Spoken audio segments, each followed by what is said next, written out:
Welcome to the podcast, folks. Today we're diving deep into a world where theology meets geopolitics, where ancient prophecy fuels very modern political agendas. Yeah, it's fascinating how these beliefs have not only shaped culture, but have real policy implications. Absolutely. At its core, we're talking about the kind of eschatological vision that sees a war in Israel as the catalyst for the second coming of Jesus. Yes, a war that some believers, a lot of them actually, think is completely desirable. Right, it's incredible, isn't it, that millions of American evangelicals, real mainstream folks, view global conflict, especially centered on Israel, as, a necessary trigger for a divine event? Exactly. And the roots of this idea go way back. Remember the book of Revelation? Written in the first century, filled with imagery like dragons and beasts. Yep. But it was a product of its time, a cryptic message aimed at a persecuted early church.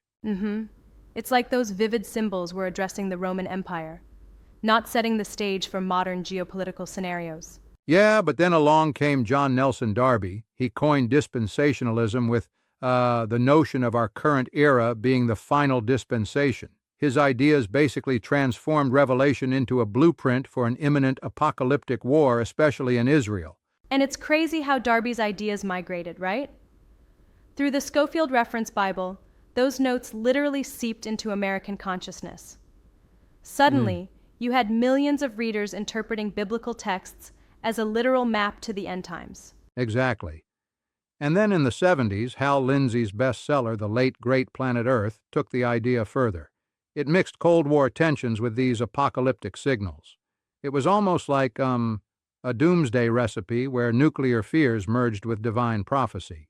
It's wild, because Lindsay painted a picture where the chaos of the Cold War was seen as an encouraging sign that the end was near, that the Antichrist was on the rise. Yeah.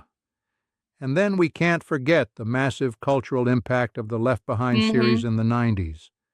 That series sold over 80 million copies and essentially turned eschatology into a pop culture blockbuster. And it turned these doomsday ideas into entertainment. It's like they made praying for apocalypse a kind of blockbuster event. Exactly.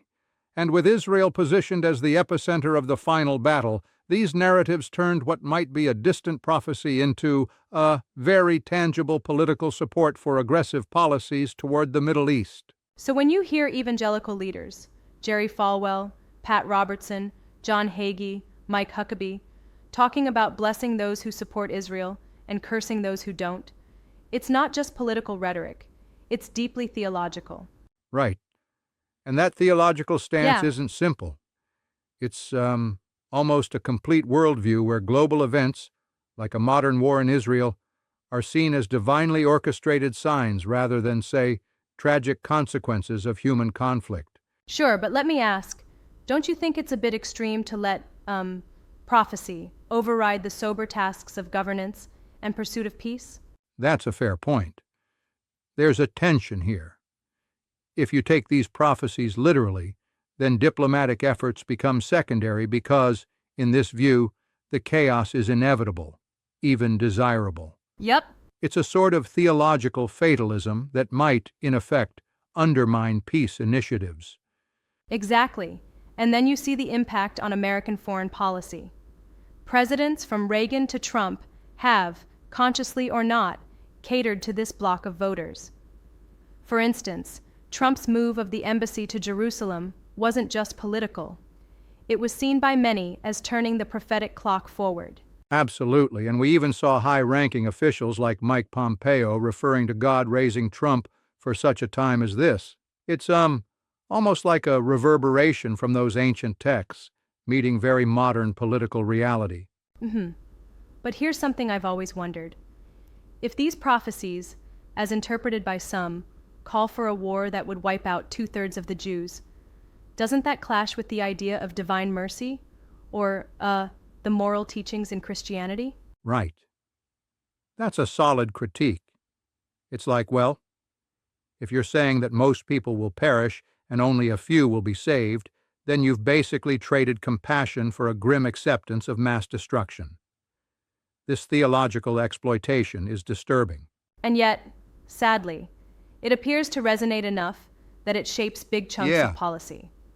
The belief that modern Israel's formation, wars, and even moves like the establishment of the Third Temple are divine signals fuels aggressive stances. Yes, and that's not all. Absolutely. It even permeates other aspects of culture, influencing conspiracy theories and climate change denial. It's like, why bother solving these urgent problems if, in your view, the world is simply destined to burn? And that fatalistic perspective essentially justifies inaction as much as any overt political stance. It's a self-fulfilling prophecy of sorts. Exactly. And it's remarkable how these interpretations of Revelation, originally, for many scholars, a politically charged text aimed at the Roman Empire, have morphed into a literal blueprint for the end times. What a transformation, huh? Indeed, it's like the original symbolic imagery has been repackaged and turned into a rallying cry for modern conflict. And one cannot ignore the way these ideas impact, well, the broader political landscape. Evangelical support, after all, has a powerful influence on the Republican Party and, by extension, on U.S. foreign policy. Right. When political leaders court this base, using narratives of divine promise and inevitable war, it really blurs the lines between faith-driven zeal and national strategy. And here's something to consider. By framing war as, not just inevitable, but even in some sense desirable, these groups shift the discussion from diplomatic resolution to, essentially, a countdown to Armageddon. That's a bit chilling when you think about it. Sadly, turning peace efforts into something almost heretical in the eyes of the faithful. Yeah, and it's like, when prophecy becomes policy, there's a risk that the pursuit of peace gets outright abandoned. It's a dangerous shortcut that assumes divine intervention will sort everything Yep. out. And as scholars have critiqued, Revelation was not meant to be a literal prediction of modern events. Rather, a coded message for a specific historical moment. Exactly. It becomes problematic when a text meant to inspire hope and resistance against oppression is, hijacked to justify conflict. That transformation is, frankly, quite unsettling. And it shines a light on how interpretations can be manipulated, sometimes intentionally, to serve very contemporary political aims. Right. So what we see is a merging of faith and politics where the stakes are nothing less than global. It's not simply an abstract interpretation. It has dangerous consequences when it feeds into national agendas. And that's the core dilemma. How do you balance deeply held religious beliefs with the pragmatic need for peaceful, nuanced diplomacy?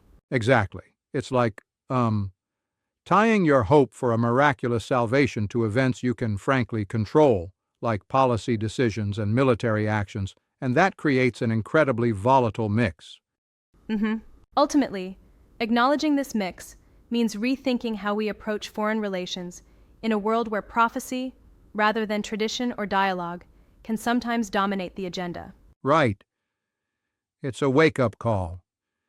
If we let these apocalyptic visions drive policy, then we're, trading the pursuit of peace for a certainty of conflict.